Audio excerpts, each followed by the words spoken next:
Olá pessoal, sejam todos muito bem-vindos a mais um curso da nossa plataforma. Eu sou a professora Larissa Esper e vou acompanhá-los na trajetória desse curso. Bom, esse curso é chamado Mulheres em Situação de Violência e Mindfulness. Talvez você tenha entrado um pouco por curiosidade, o que seria Mindfulness, talvez você queira aprofundar sobre esse tema tão relevante e, na verdade, esse curso é um convite para que a gente possa refletir sobre esse problema tão grave que é a violência contra as mulheres e também para a gente refletir sobre quais estratégias a gente pode utilizar no intuito, de conseguir acolher as mulheres, de conseguir empoderar essas mulheres no decorrer das suas vidas, ok? Então vamos lá. Esse nosso encontro é um encontro um pouco mais breve. O meu intuito é dar uma orientação geral de como será esse curso, tá? E a partir da segunda aula já vai ser o curso valendo. Vamos lá então. Bom, primeiro, queria me apresentar para vocês. Aqui eu tenho uma foto, eu com o meu grupo aqui da Universidade de São Paulo. É um encontro que a gente chama de imersão, então a gente fez um dia, geralmente a gente faz todo o programa de Mindfulness e no último dia a gente faz um encontro de imersão. Mas vou contar um pouquinho da minha história bem breve, só para que vocês possam entender até que ponto eu posso contribuir com a formação de vocês. Eu sou então formada aqui pela Universidade de São Paulo, de Ribeirão Preto. Depois da minha formação eu tive uma longa experiência prática, profissional e sempre em paralelo eu gostei muito de pesquisa.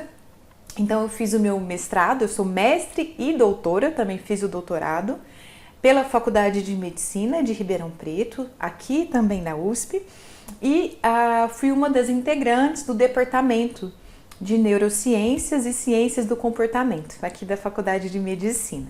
Nesse período, eu tive a oportunidade de ser aprovada na Universidade de Carolina do Norte, ela fica nos Estados Unidos, e foi lá que eu tive uma longa experiência com mulheres, especialmente mulheres e crianças, com questões de saúde mental, tá? Depois de tudo isso, nessa trajetória eu vou explicar um pouco melhor no próximo slide, mas eu tive uma grande necessidade de aprofundar estratégias de bem-estar. E foi aí que eu fiz o meu pós-doutorado. E o meu pós-doutorado é em Mindfulness, por isso que eu vou compartilhar um pouquinho com vocês sobre essa experiência, ok? Bom, já vimos então um pouco no que eu posso contribuir com vocês. E o que eu quero, começar a refletir junto com você, meu colega de profissão, meu aluno, enfim. Durante muito tempo da minha carreira profissional, o meu foco principal foi na dor humana. Talvez isso ocorra com você também. Por muito tempo eu estudei e eu aprofundei em questões como depressão, ansiedade, uso de substâncias psicoativas, que é o tema do meu doutorado, especialmente. Então, o meu foco foi muito grande para esse perfil, para esse aspecto da saúde mental. Mas, com o passar do tempo, eu comecei a perceber que eu, como profissional, tinha certas limitações, Muitas vezes eu tratava a depressão, mas o meu paciente não ficava feliz.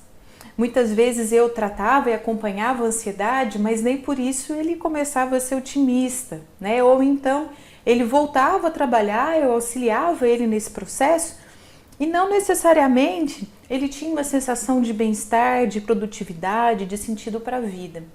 Então, isso ocorre muito, na psiquiatria, na psicologia, na enfermagem psiquiátrica.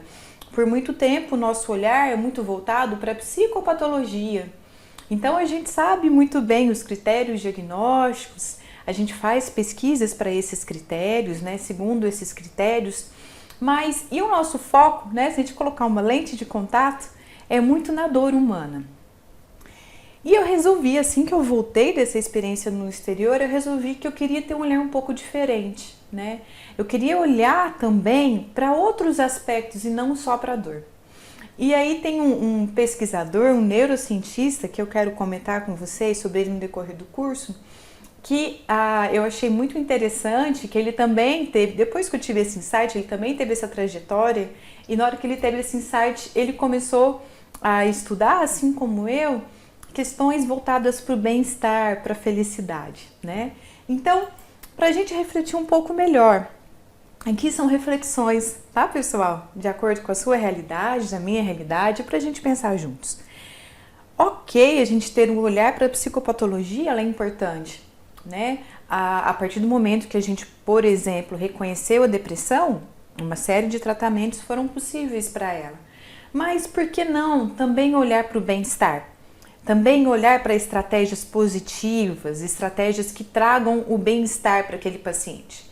E dentre esses aspectos de bem-estar que eu vou trazer mindfulness para vocês, como uma das estratégias que a gente talvez possa utilizar com os nossos pacientes. Especialmente alguns conceitos de mindfulness que trabalham muito com, por exemplo, a autocompaixão, o autocuidado, o reconhecimento do corpo, o reconhecimento dos sentimentos, né? A consciência plena do que está acontecendo. Então são ferramentas que talvez a gente possa utilizar na nossa clínica também. E aí, como eu disse para vocês, eu quis ter uma experiência prática. E o que eu fiz? Junto com os meus colegas da Universidade de São Paulo, eu fiz uma série de grupos com mulheres que viviam em situação de violência ou que já tinham vivenciado essa situação. E nesse grupo eu vou compartilhar com vocês essa experiência. O que ocorreu nesse grupo, como que essas mulheres chegaram até nós, como que foi o desenvolvimento dessas atividades e o mais interessante, qual que foi o desfecho, quais foram os benefícios para elas. Cabe ressaltar algo importante aqui. A violência, ela não tem cor, não tem status social, não tem nível educacional. Dos grupos, né, que eu desenvolvi, eu tinha adolescentes, eu tinha idosas, eu tinha pessoas, algumas participantes do meu grupo, aliás, minhas queridas, elas não sabiam nem ler, nem escrever. Ao mesmo tempo, outras já tinham pós-graduação, tinham um nível econômico, né, social já elevado. Então, a violência contra a mulher, ela atinge a todas nós. Talvez você que esteja vendo esse curso, se for uma mulher, talvez no decorrer da tua vida, você tenha sido exposta a uma série de momentos que sentiu medo, que sentiu receio da violência. Infelizmente, nós como mulheres passamos por essa série de situações, né?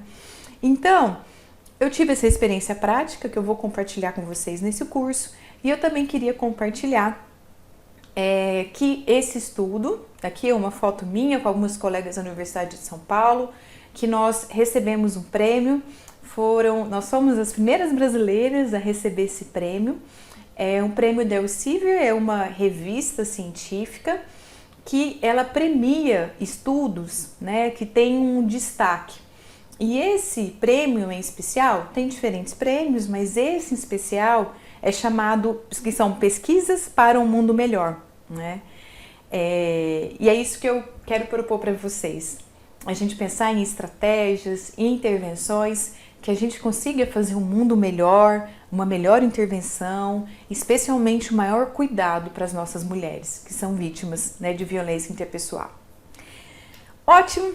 Vamos lá falar um pouquinho sobre 2 desfechos desse curso. Primeiro, mulheres em situação de violência. No Brasil, pessoal, nós somos considerados um dos 5 países com maior número de feminicídios do mundo. Então, pessoal, não é mimimi, não é historinha, tá? A violência contra a mulher no nosso país, ela atinge níveis extremamente elevados. Isso causa um grande sofrimento para as nossas mulheres. E claro, né, acredito que você, aluno, seja um profissional da saúde mental, da saúde de maneira geral, né? A gente se depara frequentemente com esse tipo de situação, né? E a gente tem que ter ferramentas para lidar com as mulheres diante disso. E aí, eu vou trazer para vocês agora algumas figuras públicas, digamos assim, né? Que relataram publicamente na mídia, em revistas, que sofreram violência.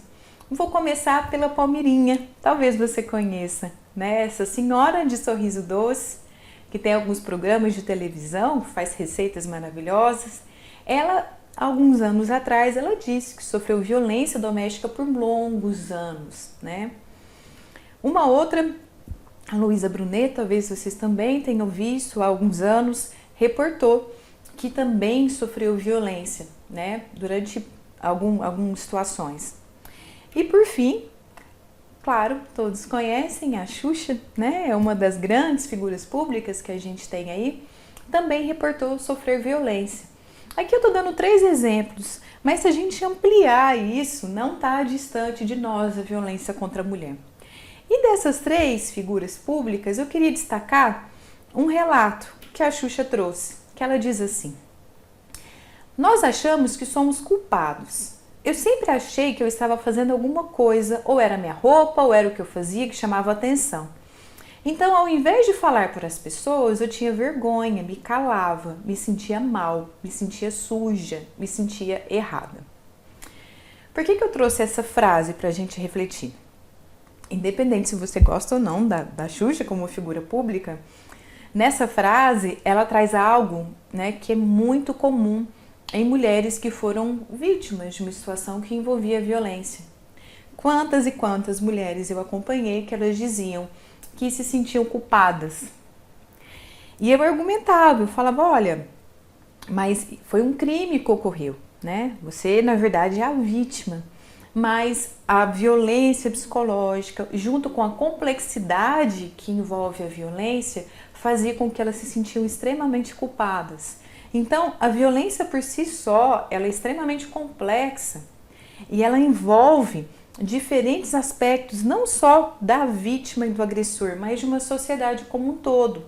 E é isso que eu quero trazer para reflexão também aqui nesse curso, tá? E para a gente fechar, mulheres que estão vendo cursos, a culpa não é de vocês. Quando ocorre uma violência, independente, a culpa não é de vocês. Há um tempo atrás eu encontrei, compartilhar algo pessoal com uma pessoa muito querida minha, que me contou que vivenciou uma situação de violência, e ela dizia a culpa que ela tinha, né, de ter ocorrido aquilo.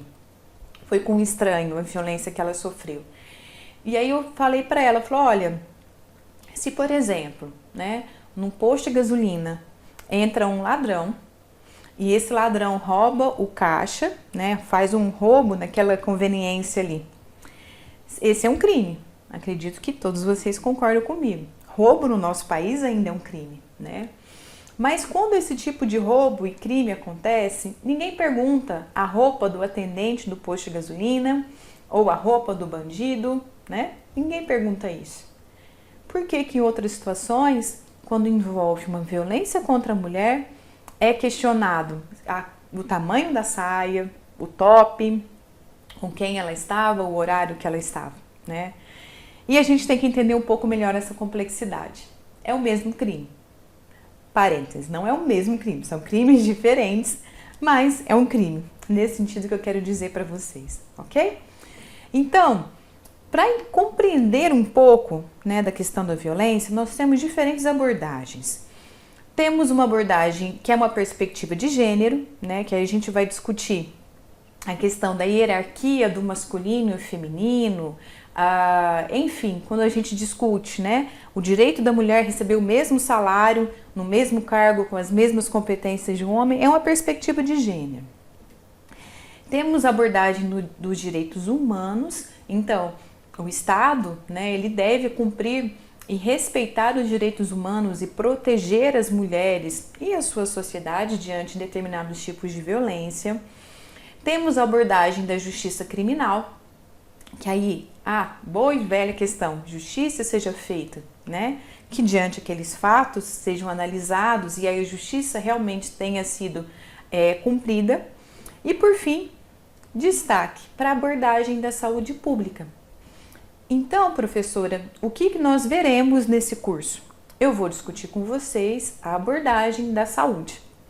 Não estou desmerecendo de maneira alguma as outras abordagens, muito pelo contrário, mas eu vou discutir com vocês o que eu tenho maior expertise, no que está dentro do que eu posso aprofundar um pouco melhor, ok? E por que a saúde pública? Por que eu vou discutir questões de saúde diante da violência? Olha que dado interessante que a Fiocruz apresenta. Mulheres em situação de violência apresentam seu problema para um profissional de saúde 35 vezes mais do que apresenta para a Secretaria de Saúde de Segurança Pública. Ou seja, no primeiro impacto, nesse momento, as mulheres buscam como apoio, principalmente os profissionais da saúde. E aí eu te pergunto, que ferramenta nós temos para cuidar dessas mulheres? Qual é o cuidado que nós temos para abordar essas mulheres? Será que elas estão sofrendo uma segunda violência ao buscar esse cuidado ou não? Será que elas estão sendo acolhidas como realmente precisam? Nesse caminho que a gente vai discutir, ok? Certo, já falei um pouco sobre o problema da violência, a gente vai aprofundar muito mais, mas agora eu quero falar para vocês sobre mindfulness. Não estou falando aqui, já quero deixar claro aqui na apresentação, que a partir do momento que eu uso mindfulness, eu não vou utilizar outras estratégias como psicoterapia, em alguns casos um acompanhamento psiquiátrico, de maneira alguma, né? Os grupos que eu realizei, que eu falei no comecinho dessa aula, eram feitos ou com mulheres que já estavam em tratamento, tá? Psiquiátrico ou psicológico, ou mulheres que tinham muito receio, a gente sabe que isso ocorre na saúde mental, tinham muito receio de passar por esse tipo de tratamento e viram em mindfulness uma alternativa para elas terem um cuidado.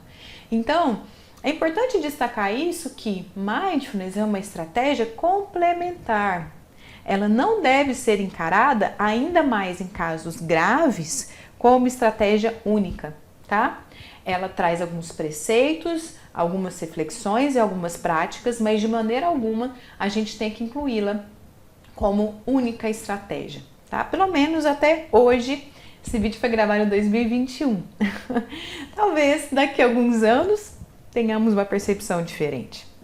Mas o que é mindfulness?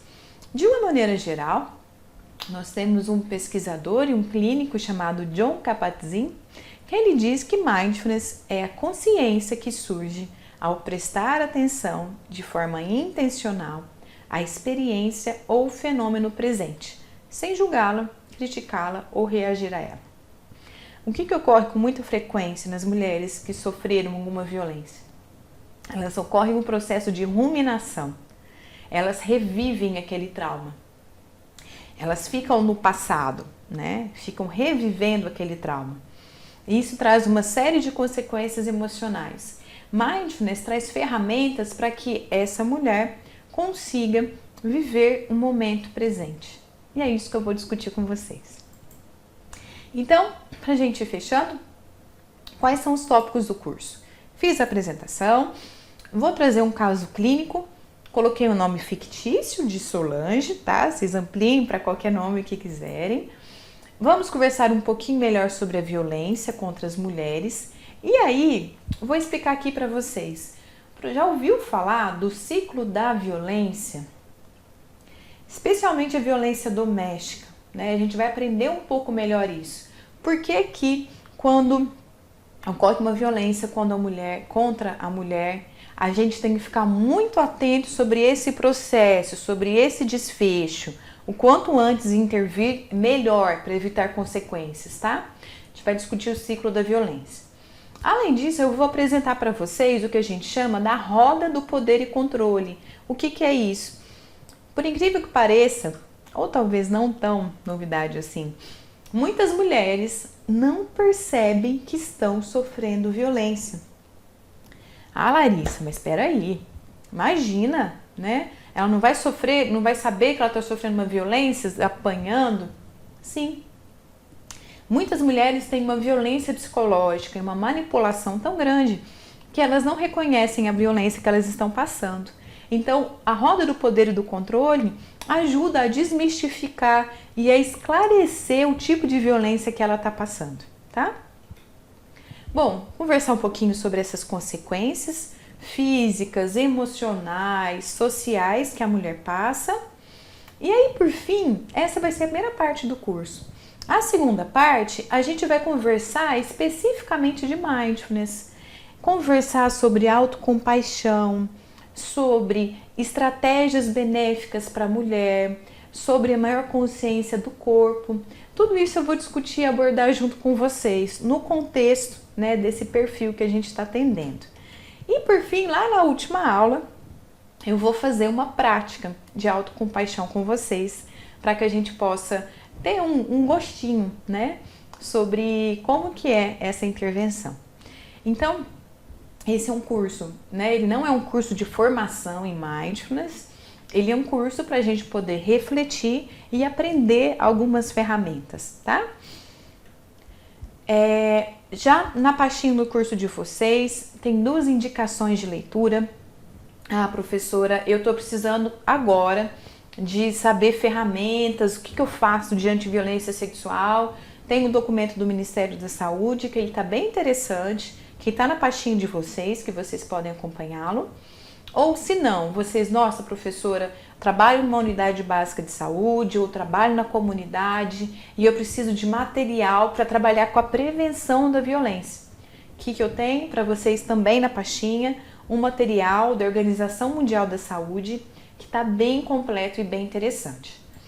Além disso, 2 documentários eu gostaria de recomendar fortemente que você assistisse. No fim dessa aula eu vou colocar o trailer desses 2 documentários para vocês sentirem um gostinho.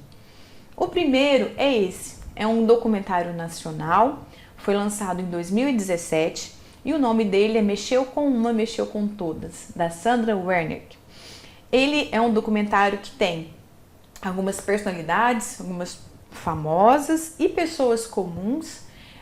Tem entre as pessoas que trazem um relato, a gente tem a Maria da Penha, que fala um pouco da experiência dela, mas também tem algumas atletas, a Luísa Brunet, enfim. Tem uma série de personalidades que falam sobre como que é vivenciar a violência no nosso país, tá? É um vídeo bem interessante, vocês encontram no YouTube, ele realmente vale a pena. E um segundo documentário, esse, pessoal, ele é um documentário americano.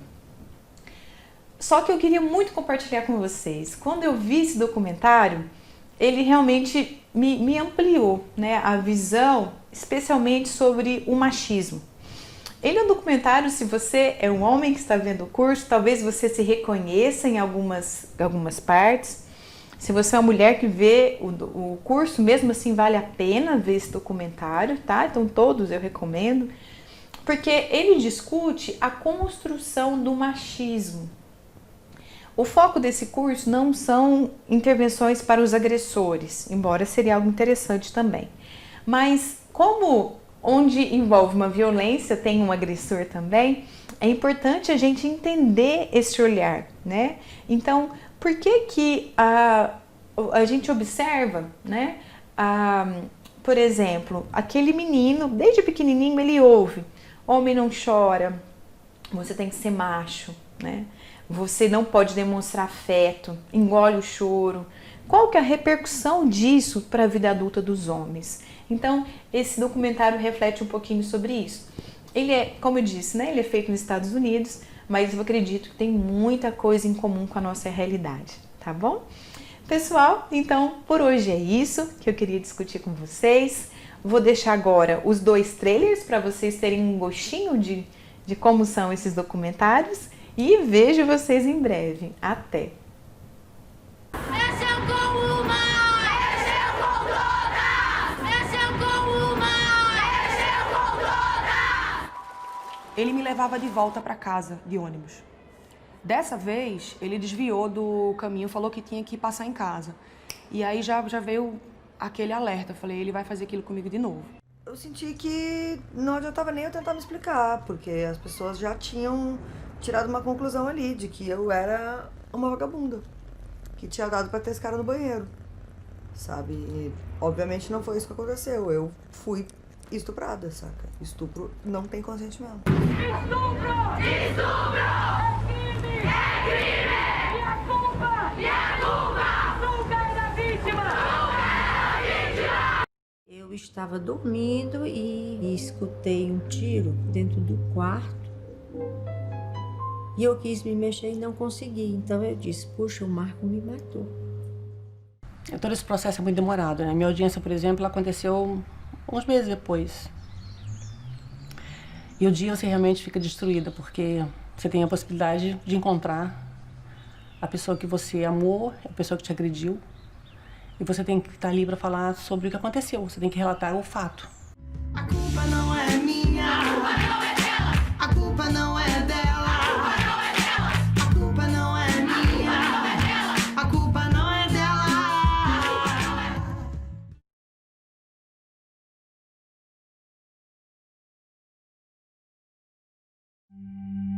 Stop crying. Stop with the tears. Don't cry. Pick yourself up. Stop with the emotion. Don't be a pussy. Don't let nobody disrespect you. Be cool and be kind of a dick. Always keep your mouth Nobody shut. likes a tattletale. Bros come before hoes. Don't let your woman run your life. You bitch. What a fag. Get laid. Do something. Be a man. Be a man. Grow some balls.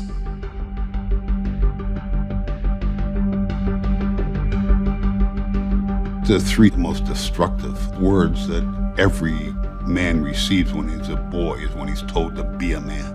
We've constructed an idea of masculinity in the United States that doesn't give young boys a way to feel secure in their masculinity, so we make them go prove it all the time. Within their peer group culture, each of them is posturing based on how the other boys are posturing, and what they end up missing is what they each really want, which is just that closeness.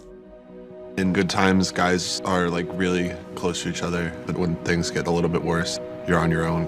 From middle school, I had 4 really close friends. Once I kind of went into high school, I struggle finding people I can talk to because I feel like I'm not supposed to get help. Our kids get up every morning. They have to prepare their mask for how they're gonna walk to school. A lot of our students don't know how to take the mask off. What is it you don't let people see? Almost 90% of you have pain and anger on the back of that paper. If you never cry, then you have all these feelings stuffed up inside of you, and then you can't get them out. They really buy into a culture that doesn't value what we've feminized. If we're in a culture that doesn't value caring, doesn't value relationships, doesn't value empathy, you are going to have boys and girls, men and women go crazy. I had anger issues in high school. I felt like an outcast. I've been suspended at least once every year I was here. We would just look for trouble and just like try to fight. Boys are more likely to act out. They're more likely to become aggressive. Most people miss that as depression, or see it as a conduct disorder, or just a bad kid. I felt like just giving up on life. You know, I actually had suicide thoughts in my head at 6th grade. I felt alone for a long time, and I actually thought about killing myself. Whether it's homicidal violence or suicidal violence, people resort to such desperate behavior only when they are feeling shamed and humiliated, or feel they would be if they didn't prove that they were real men.